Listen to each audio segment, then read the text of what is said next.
Assalamualaikum warahmatullahi wabarakatuh. Jumpa kembali bersama Budian dalam pembelajaran ilmu pengetahuan sosial di masa pembelajaran daring. Anak-anakku semuanya, pada kesempatan kali ini kita akan belajar tentang kegiatan-kegiatan ekonomi yang ada di sekeliling kita. Sebelum kegiatan kita mulai, marilah kita awali pembelajaran kali ini dengan membaca basmalah bersama-sama. Bismillahirrahmanirrahim. Anak-anakku semuanya, pada kesempatan kali ini kita akan mempelajari tentang kegiatan ekonomi masyarakat. Anak-anakku semuanya, tentunya kalian tahu bukan? Apa macam-macam kegiatan ekonomi yang ada di masyarakat kita? Ya benar, yang pertama yaitu kegiatan produksi, yang kedua kegiatan distribusi, yang ketiga kegiatan konsumsi.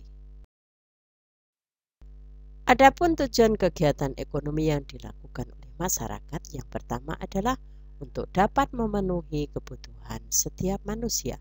Dengan kegiatan ekonomi, maka semua kebutuhan manusia bisa terpenuhi.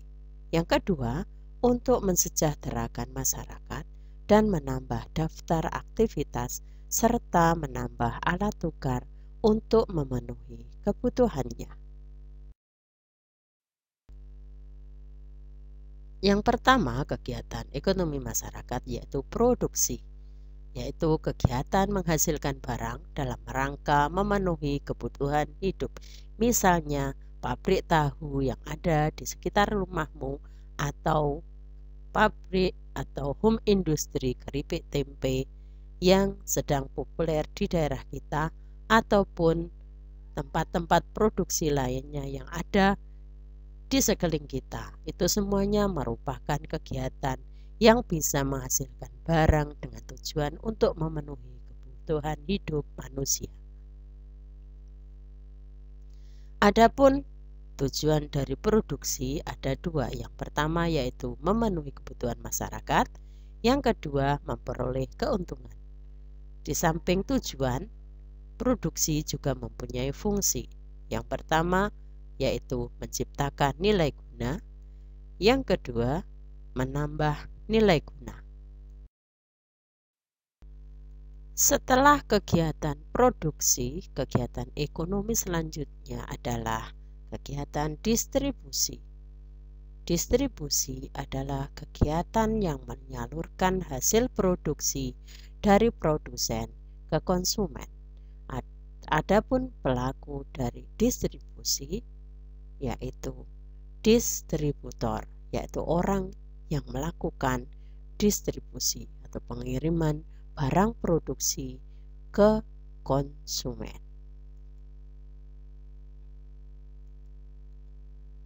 Adapun tujuan dari distribusi yang pertama yaitu sebagai jaminan kesinambungan proses produksi.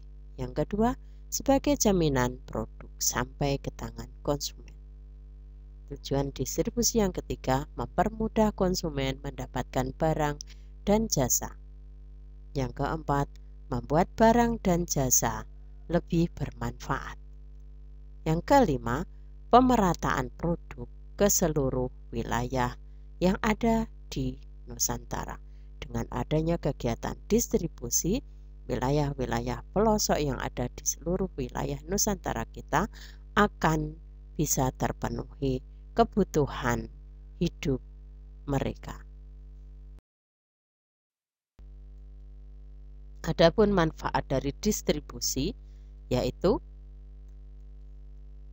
yang pertama bagi produsen, manfaat distribusi yaitu membantu proses distribusi, membantu produsen dalam penjualan dan persebaran barang produksinya agar dapat diterima oleh konsumen.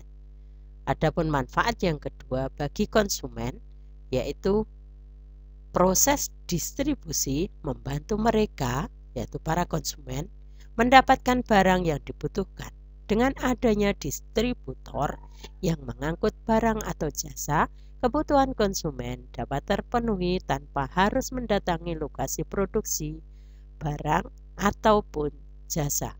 Dengan adanya distribusi, maka barang-barang produksi bisa sampai ke seluruh pelosok Nusantara.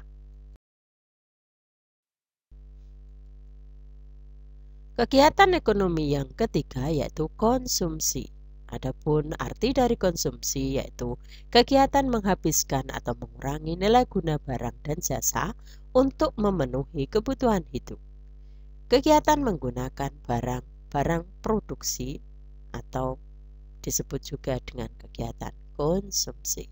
Adapun tujuan dari kegiatan konsumsi yang pertama adalah menghabiskan nilai guna barang sekaligus. Yang kedua, memuaskan kebutuhan secara fisik dengan mengkonsumsi atau dengan berbelanja dengan menggunakan alat tukar, maka kebutuhan secara fisik bisa terpenuhi. Yang ketiga, memuaskan kebutuhan rohani. Yang keempat, memenuhi kebutuhan hidup secara langsung. Yang kelima, mempertahankan status sosial. Yang keenam, memberikan bantuan kepada orang lain dengan tujuan sosial.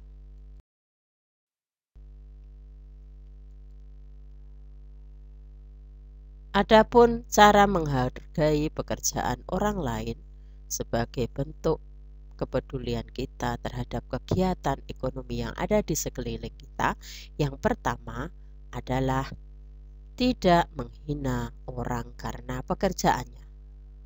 Meskipun sebagai tukang sapu ataupun sebagai tukang parkir, kita tetap harus menghargai pekerjaan seseorang karena pekerjaan tersebut merupakan pekerjaan yang halal. Yang kedua, tidak mengganggu usaha orang lain. Yang ketiga, tidak iri terhadap keberhasilan usaha orang lain. Orang lain yang berhasil patut kita teladani dan kita dukung. Yang keempat, melakukan persaingan yang sehat dalam melakukan usaha yang sama.